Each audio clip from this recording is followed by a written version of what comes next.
फिर आपने कहा क्या हम निर्गुण रूप की पूजा कर सकते हैं? कर लो, कर सको तो, कठिन बहुत है। निर्गुण की उपासना बहुत कठिन है। काय को पीछे पड़ो निर्गुण के? सगुण के कोई सुंदरता में कमी है? क्या सुंदर त्रिभंग लली श्याम सुंदर, छोटो सो कन्हैया या के बड़े बड़े नैन, बड़े बड़े नैन, यमुना जी के पार जाके ठाड़ो मारे सैन। ये सगुण परमात्मा है। क्या कमी है परमात्मा में? सगुण परमात्मा की उपासना हमारे जीवन में इसलिए है क्योंकि निर्गुण परमात्मा की उपासना में कहीं ना कहीं आपसे अपराध बन सकता है। अब निर्गुण परमात्मा की उपासना कैसे होती? नेत्र बंद करो, नेत्र बंद करके अदृश्य परमात्मा है, ब्रह्मांड का स्मरण करो, ब्रह्मांड में भी कुछ नहीं होना चाहिए, शून्य घूम रहा है चारों ओर। इतनी देर आप नेत्र बंद करके बैठे रहोगे, ऐसा हो ही नहीं सकता कि आपके चित्त में कोई दूषित भावना उत्पन्न ना हो। इसलिए हमारे गुरुओं ने, आचार्यों ने, ठाकुर ने भी सगुण रूप धारण किया कि मेरा एक रूप है, मेरा एक वर्ण है, मेरी एक कला है, मेरा एक स्वरूप है, उसका चिंतन करो। निर्गुण की उपासना बहुत कठिन है, इसलिए आप सगुण की ही करो। फिर किन्हीं का प्रश्न है, मैं इस समिति का ही हूं जो कथा करा रहे हैं, लेकिन महाराज जी कथा के बीच में समिति के कार्यों से मुझको उठ के जाना पड़ता है और जब मैं जाता हूं तो मुझको बार बार लगता है कि मैंने कोई अपराध किया जो मुझे कथा छोड़ के जाना पड़ता है। ऐसी बात नहीं है। जब आप एक कार्य के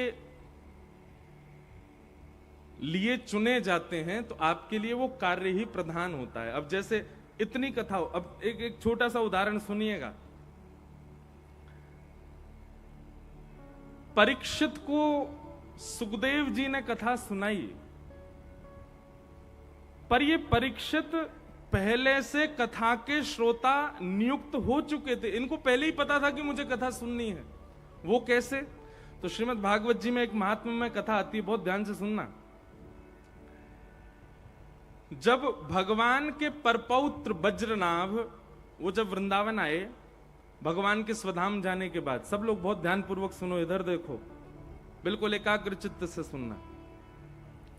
भगवान के परपौत्र वज्रनाभ जब वृंदावन आए तो वृंदावन आकर के जब उजड़ा हुआ वृंदावन देखा, क्योंकि भगवान के जाने के बाद सब बिल्कुल शांत हो चुका था, तब वज्रनाभ ने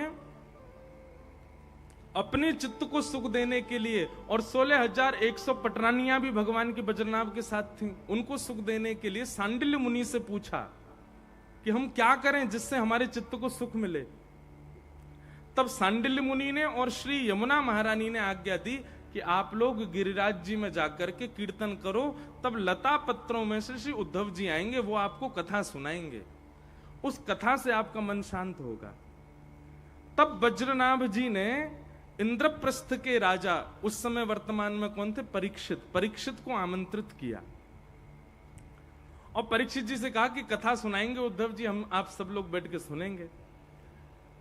ये बात सुखदेव जी के कथा सुनाने से बहुत पहले की है। तो श्री परीक्षित जी महाराज बड़े प्रसन्न थे कि जिन भगवान ने मेरी मातृगर्भ में प्रवेश करके मेरी रक्षा की, उनकी कथा मुझे सुनने का अवसर मिलेगा। उद्धव जी महाराज लता गुल्मों से प्रकट होकर के जैसे ही व्यास आसन पर आकर के विराजे, सारे श्रोता सामने बैठे थे। यहीं पर वज्रनाभ बैठे, 16,100 भगवान की पत्नियां बैठी हैं, और यहीं थोड़ी दूरी पर ही परीक्षित बैठे। परीक्षित इतने भाव में भर गए थे कि आज मुझे कथा सुनने को मिलेगी। तभी उद्धव जी ने उनको बुलाया, बोले इधर आओ। और परीक्षित से कहा, हम तुमको एक आज्ञा करना चाहते हैं। बोले क्या? बोले कलयुग आने वाला है और आप इस पृथ्वी के राजा हो परीक्षित। यदि आप यहां बैठ के कथा सुनते रहे और कलयुग ने पूरे विश्व पर आक्रमण कर दिया तो ये कथाएं जीवन में कोई नहीं सुन पाएगा। इसलिए राजा होने के नाते हम आपको आज्ञा करते हैं कि आप कथा छोड़ करके जाइए और जाकर के सबसे पहले कलयुग को रोकिए। क्योंकि कलयुग को नहीं रोका गया तो जीवन में भविष्य में कोई भी कथा नहीं सुन पाएगा। वो मन मौजी है, अपने मन से पूरी दुनिया में व्याप्त हो जाएगा। बहुत ध्यानपूर्वक सुनिएगा। परीक्षित जी महाराज बोले, मुझे कथा सुनने को नहीं मिलेगी। बोले, अभी आपको छोड़नी पड़ेगी, पर चिंता मत करो, अभी इतने लोगों को आपकी वजह से कथा मिल रही है, इन सबको कथा सुनाने का फल यह होगा कि आपको कथा सुनाने के लिए भगवान ही सुखदेव का रूप धारण करके आएंगे और आपको कथा सुनाएंगे। पर अभी आपको इस कथा को छोड़ के जाना पड़ेगा। तब परीक्षित जी अपने जीवन की प्रथम कथा के शुरुआत में ही उनको जाना पड़ा और बीच में ही कलयुग को रोकना पड़ा, 5 स्थानों पर बांधना पड़ा। उसी के फलस्वरूप फिर श्री सुखदेव जी आए और आकर के उन्होंने परीक्षित को कथा सुनाई। तो जिन बालक का ये प्रश्न है कि महाराज जी मुझे समिति के कार्यों से बीच में उठ के जाना पड़ता है, आप उठ के जाते हैं, इस वजह से 5 लोग कथा सुन पाते हैं।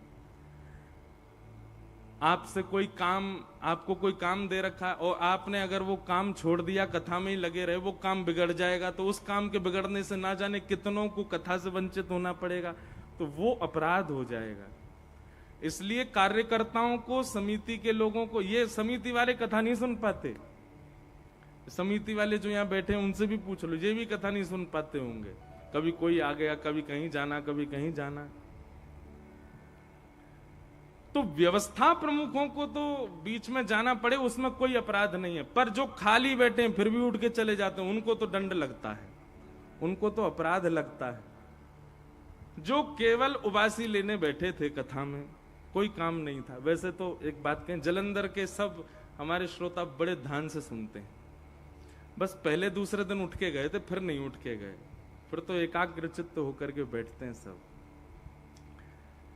पर आपको कोई काम नहीं है, कोई ऐसी जरूरी व्यवस्था नहीं है, फिर भी आप कथा छोड़ करके जाते हैं। इसमें अपराध कुछ नहीं लगेगा, पर आप बहुत बड़े भाव से वंचित हो जाओगे। लेकिन आपको कोई कार्य है, आपसे, आपकी कार्यकर्ता से 5 लोग कथा सुन रहे हैं, तो आपको जाना चाहिए। पर जाना कैसे चाहिए कि ना व्यास को पता चले, ना श्रोता को पता चले, चुपचाप खिसक जाओ। तो इस प्रकार ये कुछ प्रश्न थे। भगवान ने सब ब्रजवासियों से कहा, जिनकी शरण में आए उन पर भरोसा तो रखो। सब ब्रजवासियों ने आंख बंद करके गिरिराज जी को प्रणाम किया। नन्हे से बाल कृष्ण प्रभु ने एक तरफ से गिरिराज जी को 2 भुजाओं से अधर किया और भीतर प्रवेश करके 7 कोस लंबे चौड़े गिरिराज पर्वत को अपनी बाम हस्त की कन्नी उंगली के नख पर धारण कर लिया। बोल गिरवरधारी गोपाल की। सब ब्रजवासियों से कहा, आ जाओ आ जाओ आ जाओ, सब अपनी अपनी छड़ी लेके आ जाओ। सब ब्रजवासी अपनी अपनी छड़ी लेकर के श्री गिरिराज जी के नीचे खड़े है गए और सबने अपनी अपनी छड़ी लगा दी। बंधुओं, गिरिराज जी कितने बड़े हैं?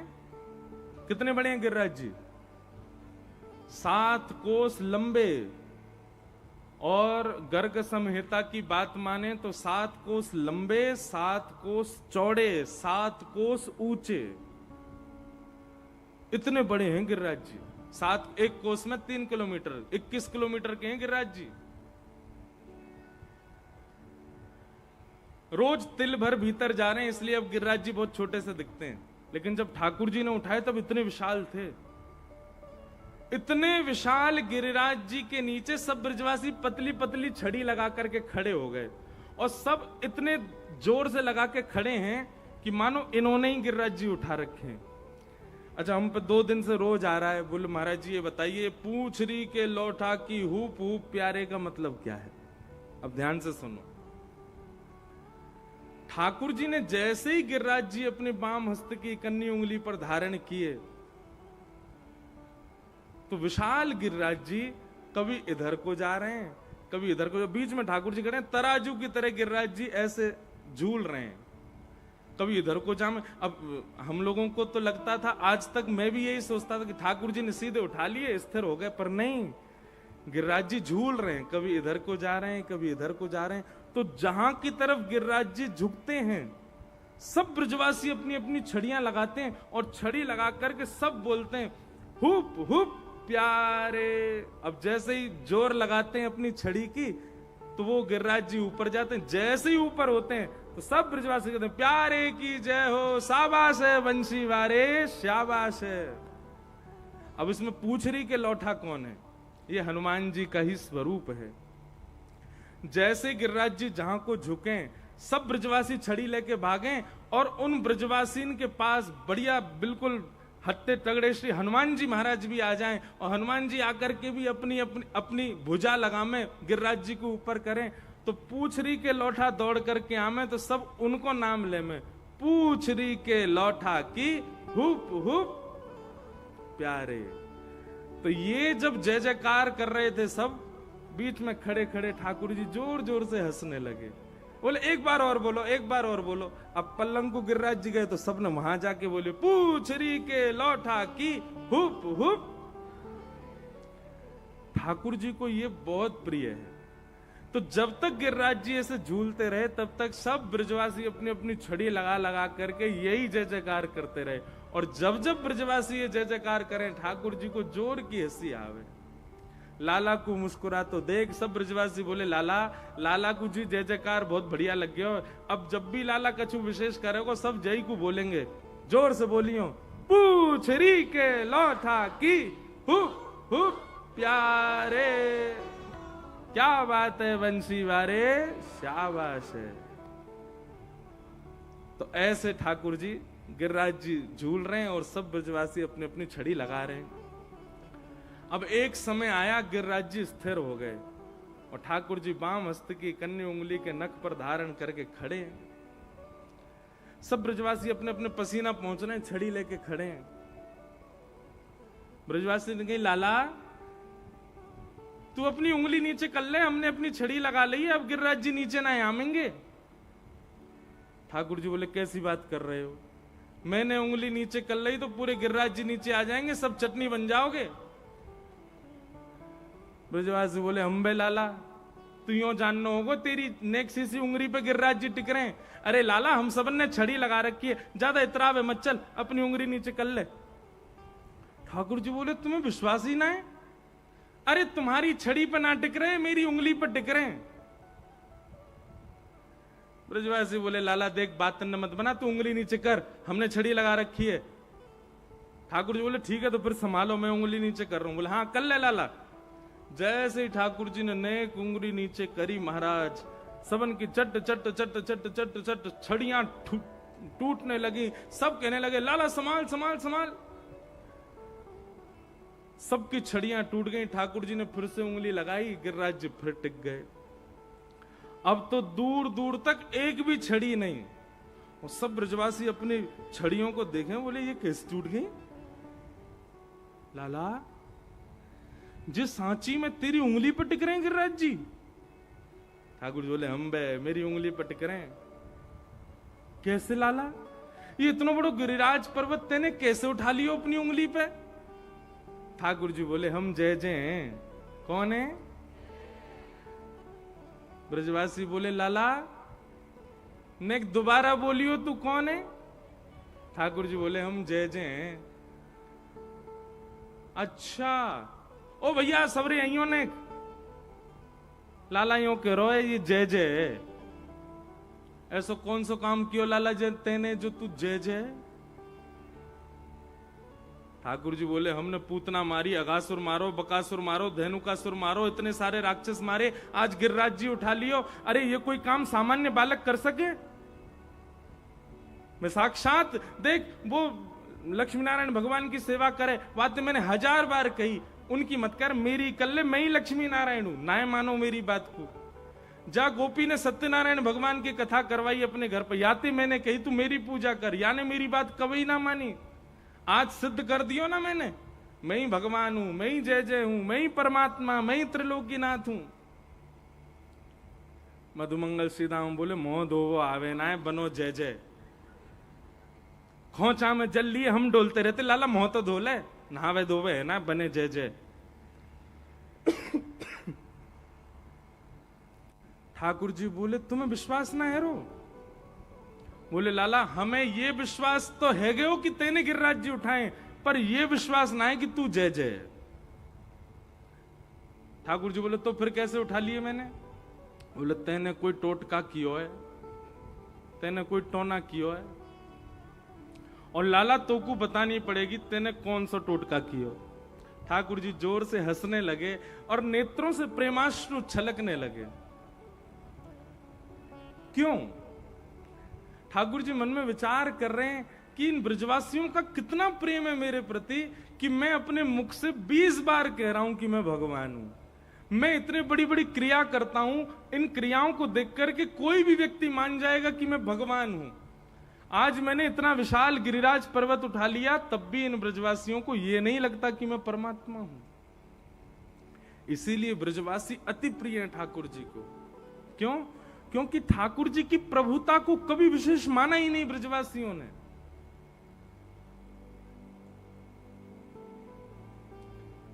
हम लोग कैसे हैं पता है? हम आपका स्वभाव कैसा है? हम व्यक्ति की प्रभुता देख करके ही उससे संबंध बनाते हैं, उसकी विशेष गुण पर ही रीच करके उसको अपना मानते हैं। पर ब्रजवासी नहीं। सब ब्रजवासी कह रहे लाला जल्दी कर, जल्दी बता तेने कैसे उठाए गिरिराज जी। मधुमंगल श्रीदामा बोले हम भी अभी बैठेंगे, टोना टोटका हम करेंगे, हम उठाएंगे एक एक गिरिराज। जल्दी बता लाला तेने कैसे उठाए हो। ठाकुर जी बोले अब क्या बताऊं मैं इनको। सहज भाव में ठाकुर जी कह रहे हैं कछु माखन को बल बढ़ो, कछु गोपन करी सहाय, श्री राधे जू की कृपा सो मैंने गिरिवर लियो उठाए।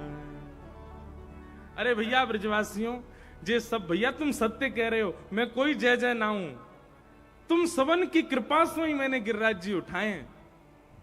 ब्रजवासी बोले लाला कैसे उठाए, उन्हें बता देने।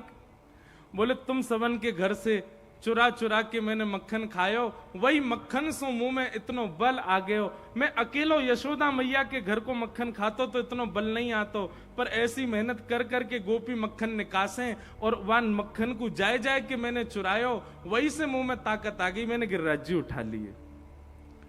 लेकिन इतने ते काम नहीं चलो, और बोले कुछ गोपन करी सहाय, आप गोप ग्वालन ने मेरी बड़ी सहायता करी। गोप ग्वाल बोले लाला सहायता तो हम कर रहे, हमने छड़ी लगाई लेकिन छड़ी टूट गई हमारी। वही ना ना जे बात ना है। तो बोले जैसे ही मैंने गिरिराज जी धारण किए माखन के बलते, तो आप सब लोगों की दृष्टि मेरी उंगली पे गई, और इतने सारे लाखों वैष्णव ब्रजवासी ने जैसी मेरी उंगली को देखो तो सबन की नेत्रन से दिव्य शक्ति निकल करके मेरी उंगली में आ गई, और आप सबन की शक्ति से मैंने गिरिराज जी उठा लिए। अब बताओ, मैं और आप उस समय ठाकुर जी के पास होते और ठाकुर जी हमसे यूं कहते कि तुम्हारे देखने की वजह से मेरी उंगली में शक्ति आ गई, हम मानते कभी इस बात को? नहीं। क्यों? क्योंकि हम चतुर बहुत हैं, हमारे अंदर चतुराई बहुत है। हम लोगों को बात बात है ये कोई बात है, हाँ, देखने से कोई शक्ति आ जाती है। पर ब्रजवासी इस बात को मान गए, क्योंकि ब्रजवासी सब भोले बहुत हैं। ब्रजवासी के अच्छा लाला हमारे देखवे से तेरी उंगली में शक्ति आ गई। बोले और नहीं तो तुम सबन की शक्ति यहां में आ गई, मैंने गिरिराज जी उठा लिए। ब्रजवासी आपस में गए, तभी तो हम कहें आजकल हम इतने कमजोर कैसे है गए। आजकल चलते चलते सांस फूल जाए हमारी, अब पता चली हमारी शक्ति चुरा ली है लाला ने। ओहो लाला, हमारी शक्ति चली गई लाला में। महाराज इतनो सुनते ही ब्रजवासी ने अपने अपने घर की 56 भोग की डलिया खोली और लिए महाराज मोहन थार उड़ामे, बालूशाही खामे और मेवा बाती खामे। कोई बूढ़ा बुजुर्ग आके बोला अरे तुम्हें शर्म नहीं आ रही, यहाँ लाला गिरिराज धारण करके खड़ो और तुम्हें जेमने की पड़ रही है। ए बाबा तू ना जाने, कहीं ना लाला ने अभी हम खामे, हमारे भीतर शक्ति बने और फिर हम लाला को देख लें तो हमारी शक्ति लाला में चली जाए। ये 56 भोग सब हम पामेंगे और फिर लाला को निहारेंगे तो हम सबन की शक्ति लाला में जाएगी। वही से तो गिरिराज जी उठावेगो लाला। ठाकुर जी खूब हंस रहे हैं। जय हो ब्रजवासी, इनकी जय हो, इन सबन की बातन की बलिहारी। कितने भोरे हमारे ब्रजवासी। और श्री राधे जू की कृपा सो मैंने गिरिवर लियो उठा। भैया गर्गाचार्य जी पहले ही बोल गए थे यशोदा मैया को, तुम्हारो लाला जब भी कोई दिव्य क्रिया करेगो तो बरसाने के गोप वृषभानु जी की पुत्री राधा रानी की ही कृपा होगी तभी ये कर पाएगो, नहीं तो नहीं कर पाएगो। आज ठाकुर जी गिरिराज जी धारण करके खड़े हैं, यशोदा मैया सब गोप ग्वालन में ढूंढ रही है, राधा रानी कहां है, अरे भैया किशोरी जी कहां हैं, अरे वृषभानु की लाली कहां है। 3 दिन तक ढूंढती रही यशोदा मैया, पर किशोरी जी नहीं मिली। तब अंत में आकर के लाला के चरण दबाने लगी यशोदा मैया, मेरे लाला की शक्ति कहीं खत्म नहीं है जाए, अरे वो वृषभानु की लाली मिली नहीं रही है। तभी यशोदा मैया ने देखी, बोले लाला तो बड़ा आनंद में खड़ो है, या को तो नेक भी थकान ना है रही, कहीं ऐसा तो ना है छुप करके कहीं बैठी हो वृषभानु गोप की लाली और वहीं से ही लाला की शक्ति बढ़ा रही हो। तभी यशोदा मैया ने पीछे गुफाओं में खोजना शुरू किया, तो ठाकुर जी जिस शिला पर खड़े थे उसके ठीक पीछे जाकर के देखा तो वहां पर सुख आसन में अपने नेत्रों और भ्रगुटी को आकाश की ओर करते हुए किशोरी जी खड़ी हैं और दिव्य नेत्रों से एक ओजमयी एक प्रकाश निकल रहा है, उसी प्रकाश पर ही गिरिराज जी आकाश में टिके हुए हैं। श्री राधे जू की कृपा सो मैंने गिरिवर लियो। मैं तो कथा में कह दूं भैया, ठाकुर जी तो केवल दिखावे के मारे यूं खड़े है गए, वास्तव में गिरिराज धारण तो हमारी श्री जी ने किया है, गिरिराज धारण तो हमारी किशोरी जी ने किया है। और ठाकुर जी को तो फिर भी उंगली लगानी पड़े, किशोरी जी तो अपनी केवल भ्रगुटी मात्र पर गिरिराज जी धारण कर ले, ऐसी हमारी किशोरी जी। बोलो वृषभानु दुलारी की। असली गिरवरधारी कौन है? श्री जी, किशोरी जी, हमारी लाडली जी हैं, उन्हीं की कृपा से ही गिरिराज जी धारण हो।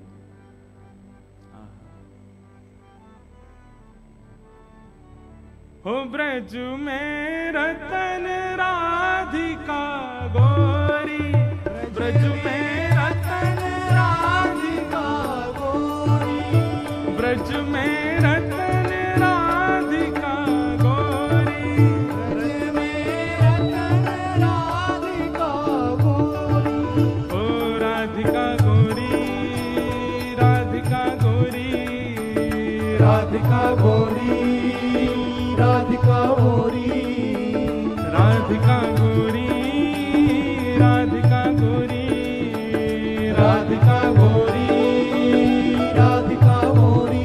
ओ ब्रज में, हाँ ब्रज में, ओ ब्रज में रतन राधिका गोरी, ब्रज में रतन राधिका गोरी, ब्रज में रतन राधिका गोरी। ओ ब्रज में रतन भाव से राधिका गोरी, राधिका गोरी,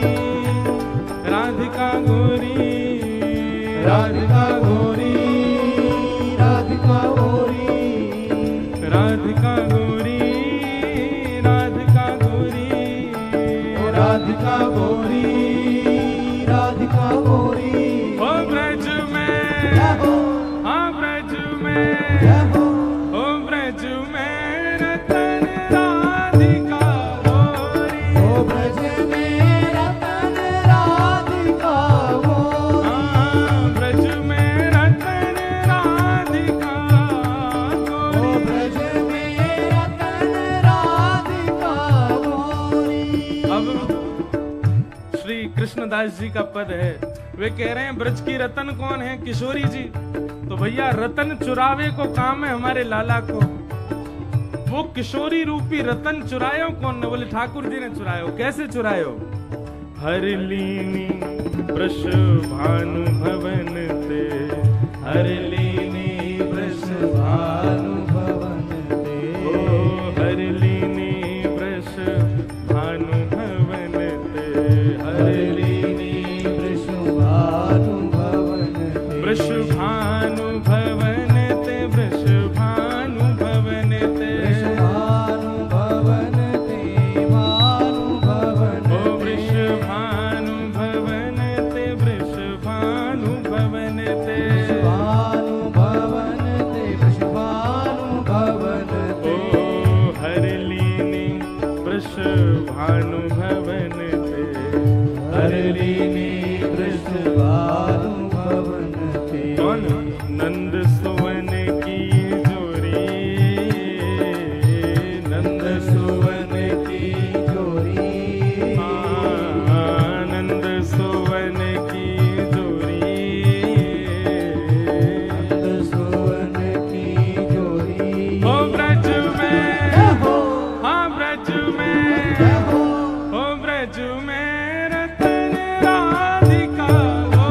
बेहरत दो, कुंजन कुंजन बेहरत दो, कुंजन कुंजन बेहरत दो, कुंजन कुंजन बेहरत दो, बेहरत दो, बेहरत दो, बेहरत दो, बेहरत दो, बेहरत दो, बेहरत दो, बेहरत दो, बेहरत दो, ओ कुंजन कुंजन बेहरत दो, कुंजन कुंजन बेहरत और दो, यमुना तट बन खोरी, यमुना तट बन खोरी, ओ कृष्णदास प्रभु गिरधर नागर, कृष्णदास प्रभु गिरधर नागर, हे कृष्णदास प्रभु गिरधर नागर, कृष्णदास प्रभु गिरधर नागर, हे गिरधर नागर, गिरधर नागर, करो नटवर नागर, नटवर हे नागर, प्रभु गिरधर नागर, गिरधर नागर, करो नटवर नागर, नटवर हे नागर, प्यारो गिरधर नागर, गिरधर नागर, करो नटवर नागर, नटवर नागर, ओ कृष्णदास प्रभु गिरधर नागर, कृष्णदास प्रभु गिरधर नागर, ओ नागरी नवल किशोरी, नागरी नवल किशोरी, नागरी नवल किशोरी,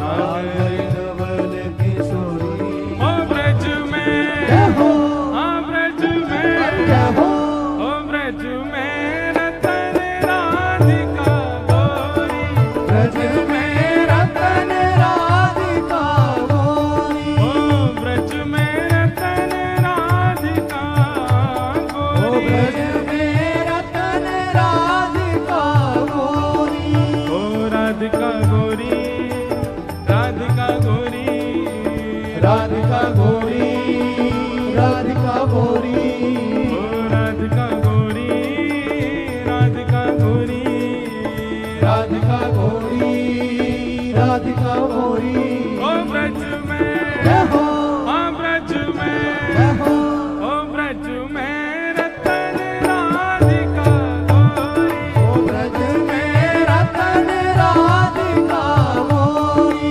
ब्रज में रतन राधिका ओ गौरी, ब्रज में रतन राधिका गोरी, हे ब्रज में रतन राधिका गौरी, ओ ब्रज में रतन राधिका गोरी, हे ब्रज में रतन राधिका गौरी, ओ ब्रज में रतन राधिका गोरी, ओ पिय भुज कंद दिए शोभित मन, पिय भुज कंद दिए,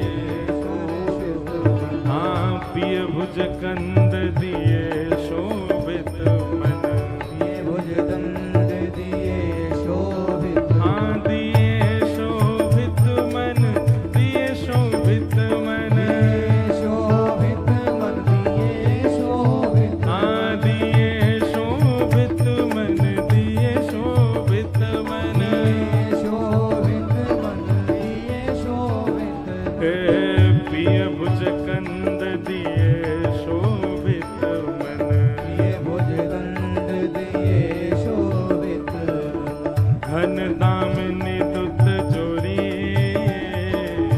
घन दामिनी दुत जोड़ी, ओ घन दामिनी दुत जोरी, घन दामिनी दुत जोड़ी, ओ ब्रज में, जय हो, ब्रज में, जय हो, ओ ब्रज में रतन राधिका गौरी, ओ ब्रज में रतन राधिका गोरी, सब ते सुवन राधिका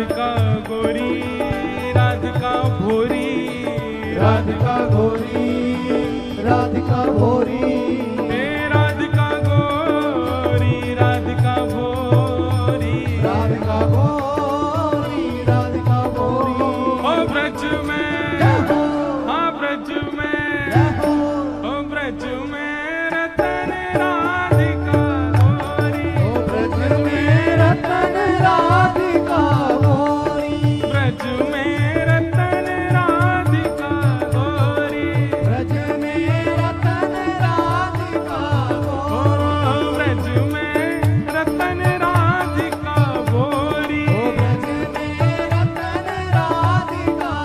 राधे राधे राधे राधे राधे राधे राधे राधे राधे राधे राधे राधे राधे राधे हे राधे राधे राधे राधे राधे राधे राधे राधे राधे राधे राधे राधे राधे राधे हे राधे राधे राधे राधे राधे राधे राधे राधे राधे राधे राधे राधे राधे राधे श्री राधे राधे राधे राधे राधे राधे श्री राधे राधे राधे राधे राधे राधे ओ राधे ब्रज में हाँ ब्रज में हो ओ ब्रज में रतन राधिका गोरी ओ ब्रज में रतन राधिका गोरी ब्रज में रतन राधिका गोरी ओ ब्रज में रतन राधिका गोरी ओ सब में सुगण राधिका गोरी ओ सब में सुगन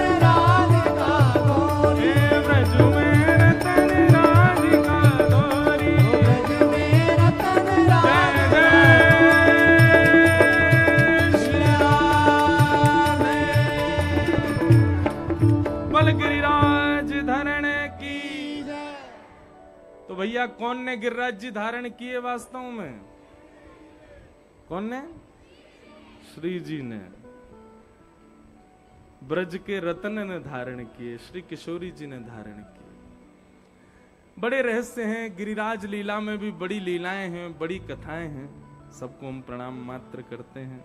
ऐसी किशोरी जी के श्री चरणों में बारंबार प्रणाम। भगवान ने 7 दिन 7 रात्रि गिरिराज जी धारण किए। तत्पश्चात इंद्र ने आकर के भगवान से क्षमा मांगी। भगवान ने उसको क्षमा किया। आगे भागवत जी में एकादशी व्रत की कथा बताई गई और हम एक निवेदन हर कथा में करते हैं, सब लोग बहुत ध्यान से सुने। वैष्णव यदि आप बने हैं तो 3 निष्ठाओं का पालन जरूर किया कीजिए। एक तो नाम जप निष्ठा, नाम जप जरूर करो। दूसरा तुलसी निष्ठा और तीसरा एकादशी निष्ठा। अभी वृंदावन में और कई जगहों पर बड़ा विवाद हो गया कई बातों को लेकर के। किसी संप्रदाय में तुलसी जी का ये भाव है, किसी में एकादशी का ये भाव है। हम आपसे पहले भी निवेदन कर चुके हैं, वृंदावन रस भूमि है। कौन सी भूमि है? बहुत ध्यान पूर्वक सुनिए सब लोग, मेरी ओर देखिएगा। वृंदावन रस भूमि है। वृंदावन में रस की प्रधानता ज्यादा है। वहां कई बार नियमों का पालन प्रधान नहीं होता है। और रस की भूमि का मतलब प्रेम की भूमि, और प्रेम जहां होता है वहां नियम टूटते ही हैं, नियम कई बार विपरीत होते ही हैं। इस बात को लोग समझ नहीं पा रहे हैं। पूरे भारत में वेदों की बातें प्रधान मानी जाती हैं, शास्त्रों की बातें प्रधान मानी जाती हैं, और उन्हीं के आधार पर ही व्यक्ति का नियम, साधक का नियम बनाया जाता है। पर वृंदावन प्रेमियों की भूमि है। वहां साधक नहीं होते, वहां साधु नहीं होते, वहां संत नहीं होते, वहां प्रेमी होते हैं। और प्रेमियों में कई जगह नियम नहीं होता। अभी तो आपको थोड़ा थोड़ा पता चल रहा है। वृंदावन की कई रस भीतियों की नीतियों की बात आप सुनेंगे तो आप कहेंगे ये भी होता है। अब बिहारी जी में आप सब लोग जाते हैं जन्माष्टमी के दिन। उस दिन ठाकुर जी का सुंदर उत्सव होता है। मंगला आरती जन्माष्टमी के दिन होती है बिहारी जी की। पर एक बात बिल्कुल स्पष्ट रूप से समझिएगा, हरिदास संप्रदाय में जन्माष्टमी नहीं मनाई जाती। वहां जन्माष्टमी के दिन आचार्य उत्सव मनाया जाता है। स्थान के हरिदास परंपरा के कोई आचार्य उसी दिन प्रकट हुए, उनका उत्सव प्रधान माना जाता है। वहां पर श्री कृष्ण जन्माष्टमी प्रधान नहीं है। आप कहोगे वृंदावन में बिहारी जी में ही कृष्ण जन्माष्टमी प्रधान नहीं है। अब आप हरिदास परंपरा में जाएंगे तो हरिदास परंपरा में स्पष्ट कहते हैं, सब लोग इधर देखो, बहुत ध्यान से सुनो, हमारे नित्य किशोर अजन्मा। हरिदास परंपरा का नियम क्या है कि हमारे ठाकुर जी अजन्मा हैं, उनका कभी जन्म ही नहीं होता। आप कहो तो फिर कृष्ण जन्माष्टमी ये सब क्या है? बोले जो लोग ठाकुर जी को जानते नहीं, उनको जनाने के लिए वही हमारे नित्य किशोर जन्म लेकर के उनके लिए आए, हमारे लिए तो अजन्मा ही है। अब इस रस बीथी को आप नहीं समझ पाओगे, अलग ही है। हरिदास परंपरा में राधाष्टमी नहीं मनाई जाती। राधाष्टमी के दिन स्वामी श्री हरिदास जी प्रकट हुए थे, उनका उत्सव मनाया जाता है। ग्रहण होता है, पूरे विश्व में ग्रहण काल में कोई भोजन नहीं करता। ग्रहण में भोजन बनाना नहीं चाहिए, ग्रहण में भोजन करना नहीं चाहिए, ग्रहण में सोना नहीं चाहिए, सारे नियम बताए जाते हैं शास्त्रों में। तटीय स्थान में और हमारे हरिदास परंपरा में आप चले जाओ तो वहां ग्रहण के काल में तो भंडारा होता है। एक बार की बात है कि कोई साधक बाहर से जा रहे थे और ग्रहण का समय वृंदावन की परिक्रमा लगा रहे थे। सूर्य ग्रहण पड़ रहा था और सूर्य ग्रहण जब पड़ता है तो एक क्षण के लिए सूर्य अंतर ध्यान होते हैं। तो सूर्य ग्रहण का समय था, कोई साधक परिक्रमा लगा रहे थे वृंदावन की, और जैसे ही ग्रहण प्रारंभ हुआ तभी उन्होंने देखा कि बड़ी जय जयकार बोल रही है। भैया कहां से? तटीय स्थान में भीतर जाके देखा तो वहां तो पूड़ियां चल रही हैं, सब बढ़िया खीर उड़ा रहे हैं। जाके बोले राम राम राम राम राम, ग्रहण पड़ रहा है और आप लोग भोजन कर रहे हो यहां पे?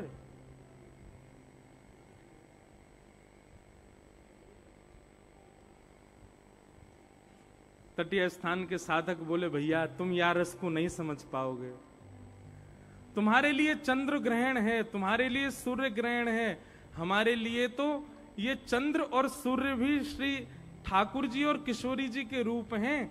जब ग्रहण पड़े तो हम तो ये माने कि आज भैया श्याम सुंदर और किशोरी जी को मिलन है रहे हो, वही के लिए हम लोग तो यहाँ तो भंडारों पा रहे हैं। उसके पद भी हैं।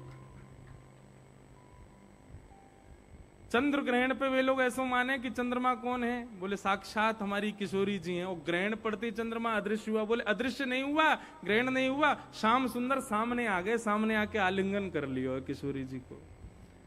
अब इस रस बीथी को आप कैसे समझ पाओगे? हमारे वृंदावन की रस परंपरा, रस चर्चा, उसको बहुत गोपनीय रखा गया। हमारी गलती है, हम लोगों ने, व्यास परंपरा ने अभी व्यास मंचों से बहुत कहना शुरू कर दिया है। हम ये विचार नहीं करते कि भाई जितने लोग दिख रहे हैं सब योग्य हैं, पर इनमें कोई अयोग्य भी तो बैठा होगा। इसलिए मंचों से चर्चा होनी चाहिए, पर इतनी अंतरंग चर्चा ठाकुर जी की नहीं सुनानी चाहिए। अब वही हो रहा है, पूरे वृंदावन में विवाद चल रहा है, लोग उस पर प्रश्न उठा रहे हैं, ये कैसे कर दिया आप, ये कैसे हो जाता है ये। अरे भाई कईयों की परंपरा है, उस परंपरा को आप नहीं समझ पाओगे।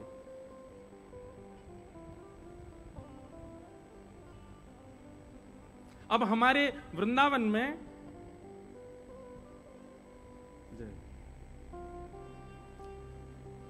एकादशी नहीं रखते कई परंपरा के लोग। एकादशी का नियम ही नहीं है, वहां पे रखना ही नहीं है एकादशी।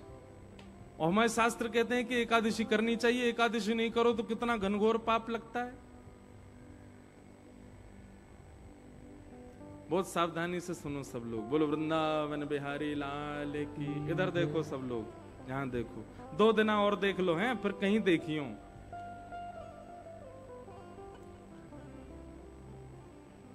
एकादशी नहीं रखी जाती वृंदावन में कई परंपरा में। वहां एकादशी ना रखने का कारण क्या है? अब हमारे लिए एकादशी का नियम क्या है? इसका मतलब ये नहीं कि तुम भी छोड़ दो, तुम्हें तो फिर पाप लग जाएगा। ये उन परंपरा वालों को ये अधिकार है कि वो नहीं करें तो उनके लिए ठीक है, पर हमको तो रखनी चाहिए, हम तो वैष्णव है, हमको करना ही है। पर जिस परंपरा में एकादशी का विधान नहीं है वहां क्यों नहीं है, सुनिए।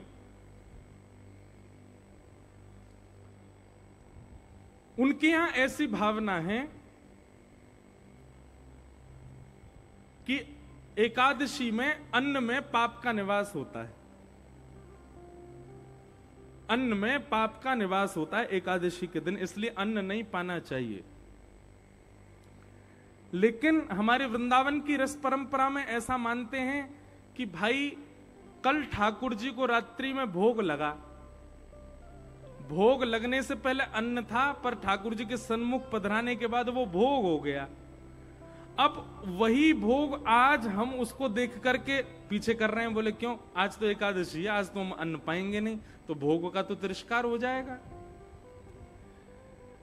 उनकी भावना ऐसी है, रस परंपरा की भावना ऐसी है, कल जो भोग था आज एकादशी होने पर वो पाप कैसे हो सकता है? वो आज भी भोग ही है, इसलिए हम आज भी पाएंगे। इसलिए वहां की परंपरा में एकादशी नहीं है।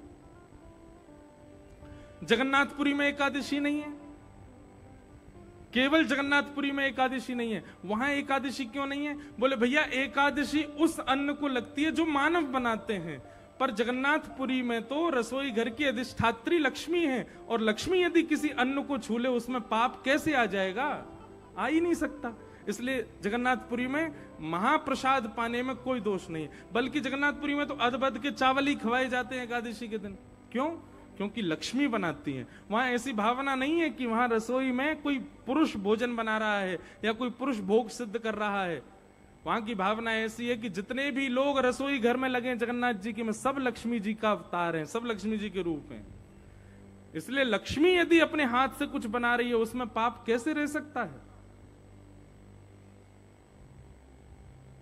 इसलिए भैया हमारी आपसे प्रार्थना है, वृंदावन की कई रस बीथियों में कई परंपरा शास्त्रों से, वेदों से, नियमों से बहुत उल्टी हैं। आप उसमें अपना दिमाग लगा करके और खास करके सोशल मीडिया पर उसको डाल करके किसी परंपरा पर प्रश्न चिन्ह मत उठाइए। उस परंपरा को जानिए, उस परंपरा को समझिए।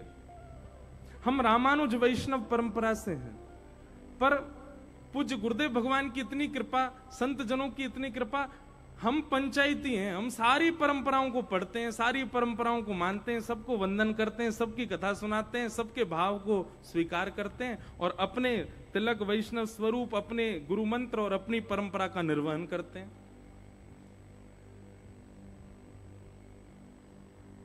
इसलिए भैया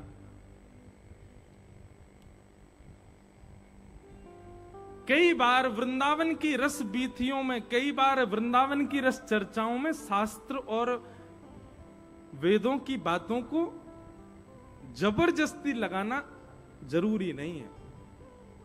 वृंदावन अलग है।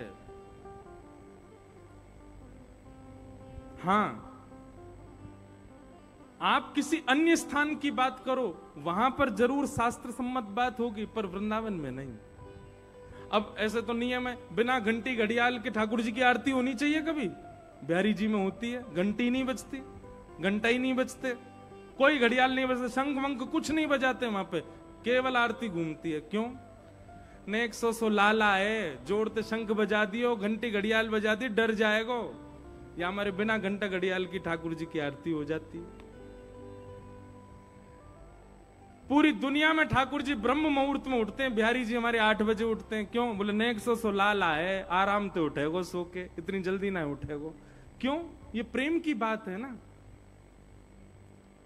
जहां प्रेम और रस प्रधान होता है वहां पर शास्त्र आज्ञा गौड़ हो जाती है। इसका मतलब ये नहीं शास्त्र आज्ञा माननी नहीं है, पर जहां रस और प्रेम प्रधान है वहां वो चलेगी नहीं, वहां उस भाव को आप रख नहीं पाओगे।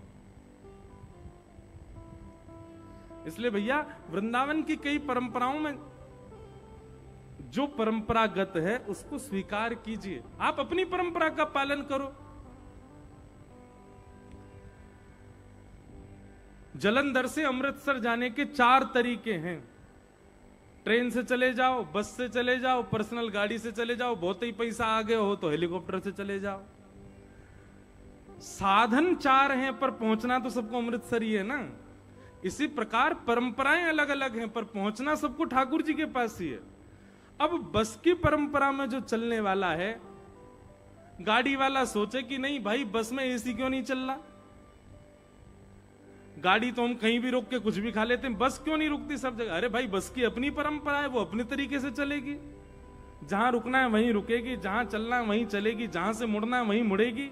अब गाड़ी की तरह बस थोड़ी चल जाएगी। ऐसे ही परंपराएं भी अलग अलग हैं, परंपराओं के मार्ग और परंपराओं की गतियां भी अलग अलग हैं। उसको उसका सम्मान कीजिए, उस पर प्रश्न मत उठाओ।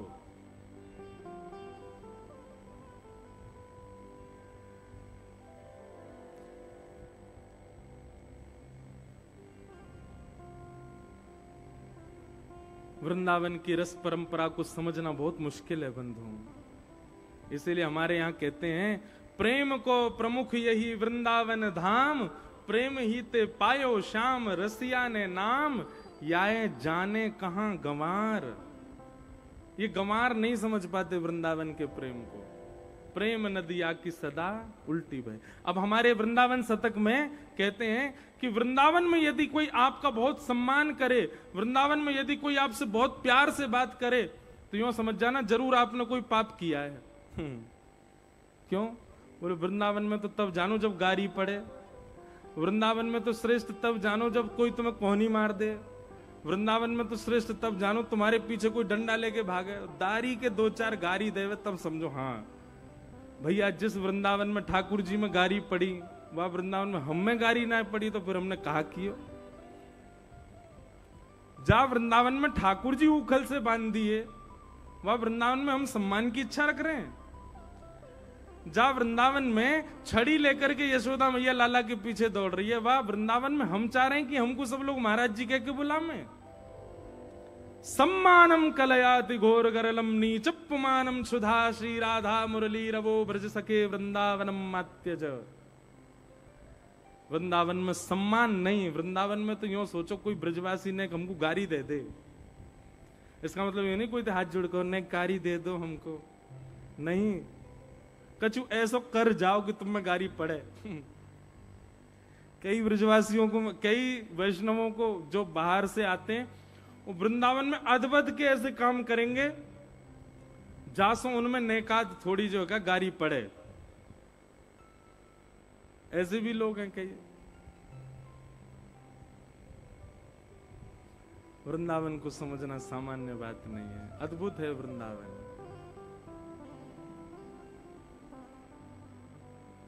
सम्मानम कलयाति घोर गरलम नीचपुमानम सुधा श्री राधा मुरली वरवो ब्रज सखे वृंदावनम मात्यज। इसलिए भैया अब देखो हरिराम व्यास जी की एक चर्चा सुनाऊं। हरिराम व्यास जी संतों के भक्तमाल जी में लिखा है कि हरिराम व्यास जी इतने संत वैष्णव स्वरूप के उपासक थे कि कोई झूठे को तिलक लगा के आ जाता, हरिराम व्यास जी उसको भी प्रणाम करते थे। एक बार हरिराम व्यास जी की संत भेष की परीक्षा लेने के लिए, कि भाई इनकी संतों में बड़ी निष्ठा है, परीक्षा लेने के लिए एक संत उनके यहां पर प्रसाद पाने आए। तो हरिराम व्यास जी जुगल किशोर जी की सेवा करते थे। हरिराम जुगल किशोर जी अभी कहां विराजते हैं? पन्ना में, मध्य प्रदेश में। पहले वृंदावन की ठाकुर हैं। तो जुगल किशोर जी की सेवा करके राजभोग थाली में सजा करके भिजवा रहे थे मंदिर में। इतने में एक संत आ गए और संत ने आगे कहा, व्यास जी हमको बहुत जोर की भूख लगी है, कछु प्रसाद ही पवाओ। तो हरिराम व्यास जी बोले, महाराज जी थोड़ी देर विराजो, अभी राजभोग की थाल गए हो भीतर, पहले जुगल किशोर जी भोग लगा लें, फिर प्रेम से आप पहियो। तो संत ने क्रोध कर दिया, बोले अच्छा हम एक तो सुबह से भूखे प्यासे, ऊपर से तुम हमको और प्रतीक्षा करने के लिए कह रहे हो। अरे अभी 40-45 मिनट जुगल किशोर जी भोग लगाएंगे, तब तक हम भूखे बैठे रहेंगे क्या? हरिराम व्यास जी बोले, नहीं नहीं नहीं नहीं भगवान आप बैठो, सुनो जुगल किशोर जी का थाल बाद में जाएगा, पहले इनको पवाओ। ठाकुर जी का थाल सामने से उठवा लिया, भोग ही नहीं लगने दिया ठाकुर जी का, और भोग थाल मंगवा करके संत के आगे रखा। बोले पहले आप जीम लीजिए, ठाकुर जी बाद में पालेंगे, हमें पता है ये वृंदावन है, या ठाकुर जी को बुरा नहीं लगेगा, ठाकुर जी चाहे पहले वैष्णव पावे, आप पाओ। तो संत तो परीक्षा लेने आए थे कि मैं संत भेष, इनकी संतों में कितनी निष्ठा उसकी परीक्षा लूं। तो संत ने पहले में तो पास हो गए, बताओ ठाकुर जी का भोग उठवा दिया संत के लिए, जबकि ये पाप है। आप ठाकुर जी का भोग कैसे उठवा सकते हो? पर हरिराम व्यास जी के मन में ये आई कि पाप लगेगा तो नरक चलो जाऊंगा, लेकिन संत भूखो नहीं रहना चाहिए। ठाकुर जी ने कहा देर भूखे रह लेंगे, थाल धरवा दियो।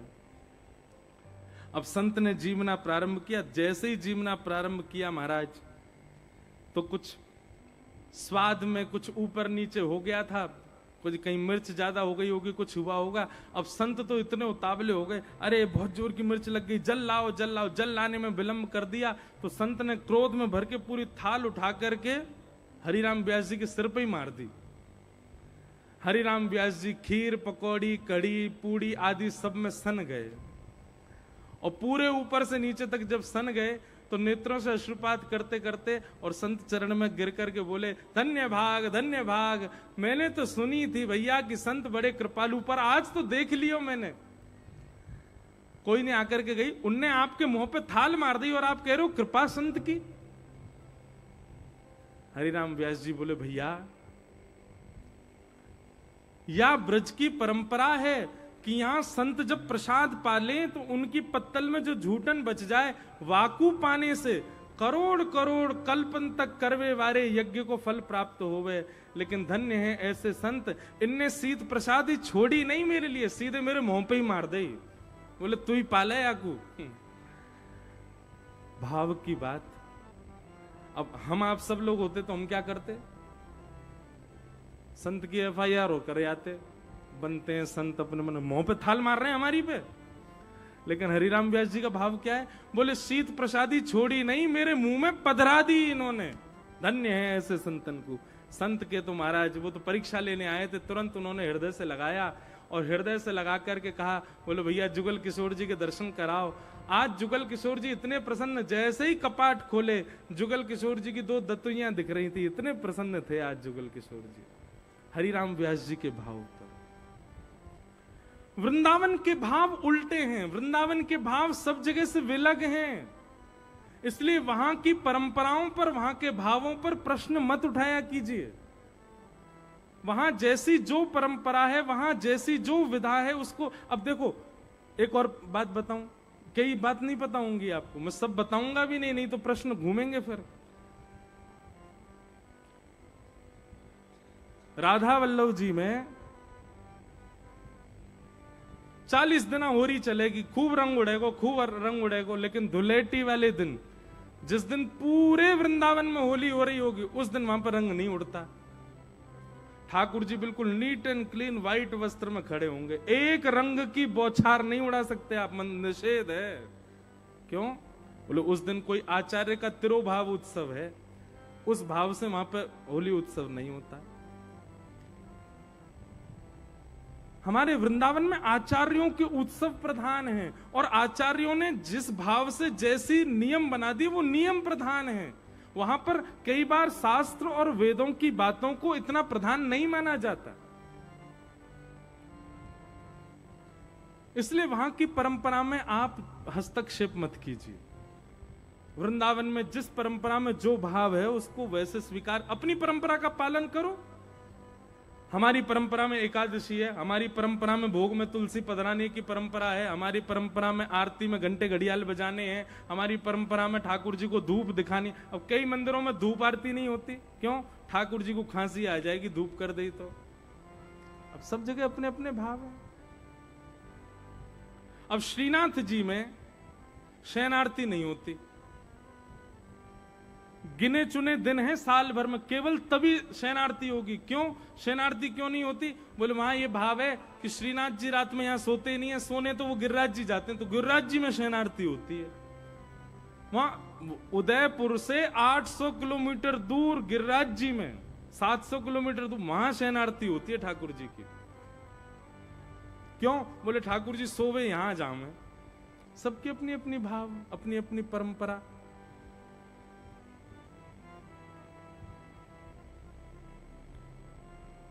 इसलिए भैया उनमें ज्यादा हस्तक्षेप मत करो।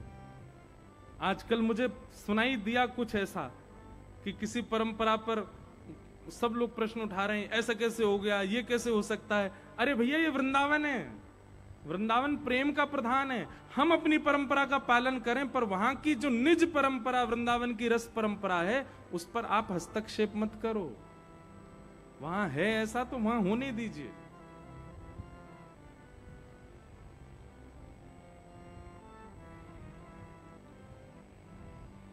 तो एकादशी, अब कंठी माला पहनना सब परंपराओं में अनिवार्य है, पर कई परंपरा में ऐसी भावना है कि कंठी माला स्नान करते समय मत पहनो। क्यों? बोले आप स्नान करते हैं तो तुलसी जी का जल पैरों में जाता। अब उनकी भावना देखो तो वो भी सही है, पर कई परंपराओं में कैसी भावना है, बोले कंठी माला गले में हो और तब आप स्नान करो तो कंठी से स्पर्श करती जल जो है वो गंगा से भी पवित्र हो जाता है, वो यमुना जी से भी पवित्र होता है, और उस जल का जब तन पर स्पर्श जाता है तो हम अत्यंत पवित्र हो जाते हैं। उस परंपरा में वो बात सही है। आप असमंजस में मत पड़ो भाई। किसी के घर में भिंडी नहीं बनती तो जबरदस्ती तुम क्यों बनवा रहे हो? सबकी अपनी अपनी परंपराएं, करने दो।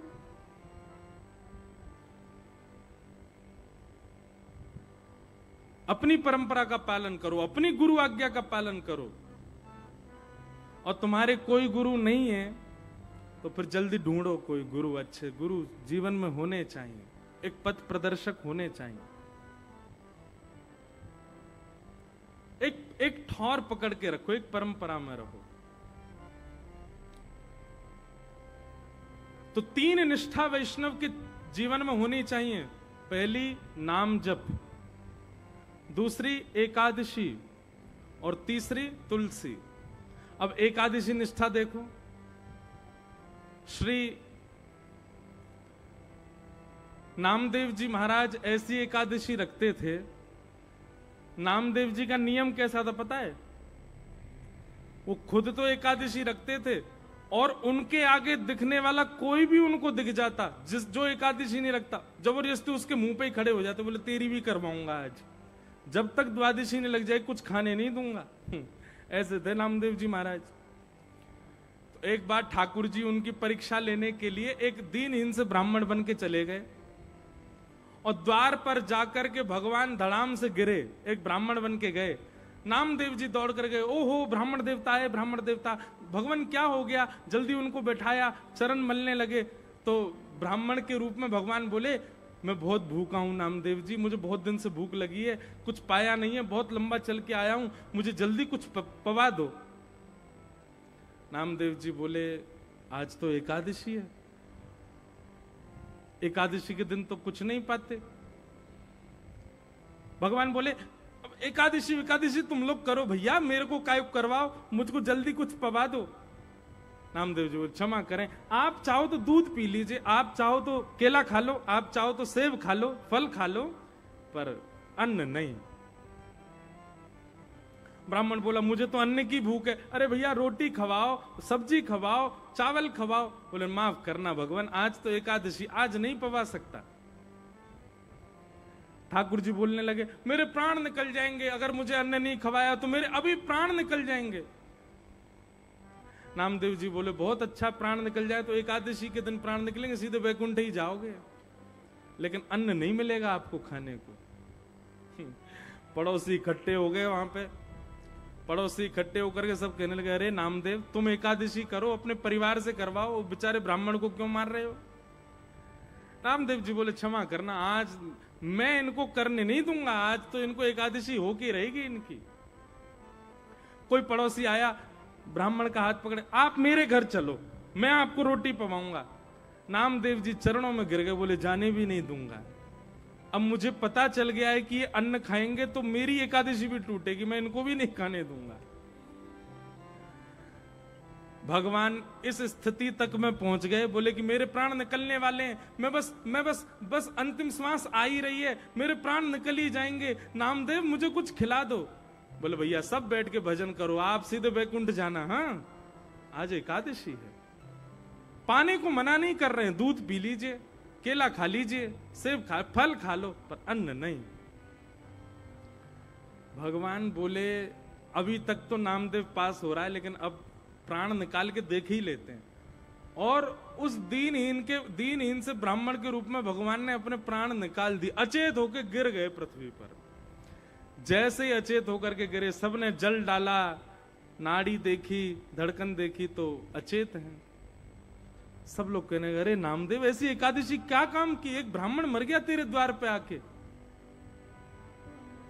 नामदेव जी के नेत्र सजल हो गए, लकड़ियां इकट्ठी करके लाए, अपने घर के आंगन में ही चिता बना दी और उस पर ब्राह्मण देवता का शरीर पधरा दिया।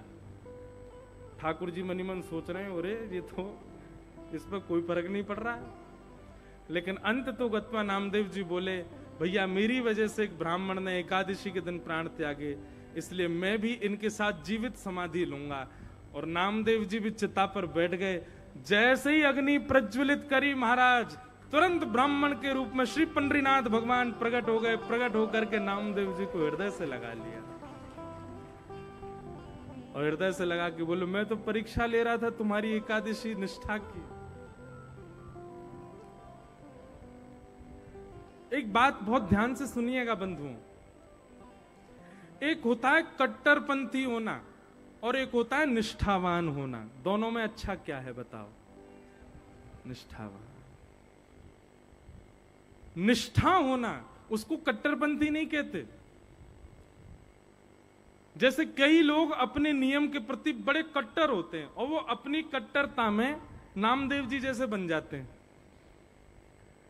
नामदेव जी कट्टर थे एकादशी के प्रति, पर उनकी कट्टरता कैसी थी? दूध पी लीजिए, चरणों में गिर गिर के कह रहे हैं, आप फल पा लीजिए, बड़ी प्रसन्न मुद्रा में कह रहे हैं। कोई जबरदस्ती क्रोध में नहीं भर गए कि भाई ये नियम तोड़ दिया, तुमको पाप लगेगा, नरक जाना पड़ेगा, ये नरक जाना पड़ेगा, पाप लगेगा, ऐसा हो जाएगा। ये कट्टर लोग बोलते हैं। निष्ठावान व्यक्ति तो चरण में गिर करके कैसे भी नियम का पालन करवाएगा।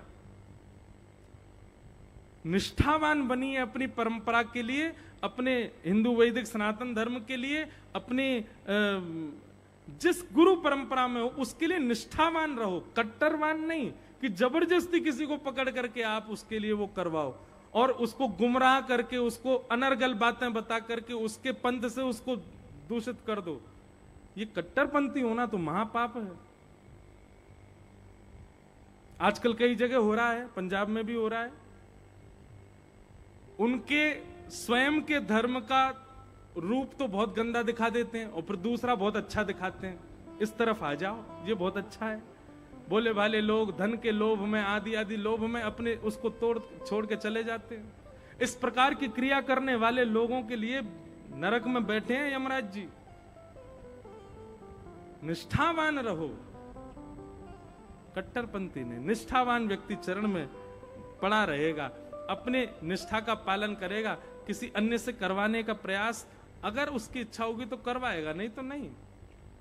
निष्ठावान बनो अपने धर्म के प्रति, गुरु के प्रति, अपने भावों के प्रति, कट्टर नहीं। तो 3 निष्ठा जीवन में लाइए, नाम जप, तुलसी और एकादशी। 3 निष्ठाओं का पालन करो। और अब यहां से आगे भागवत में रास पंचाध्याय शुरू होता है। सब लोग बिल्कुल मेरुदंड सीधा करके बैठो अपना और बहुत ध्यान पूर्वक सुनिएगा। देखो कैसे सब सो गए थे, मानो ऐसा लगा फसल सो गई थी, खड़ी हो गई फिर से। बोलो वृंदावन बिहारी लाल की जय।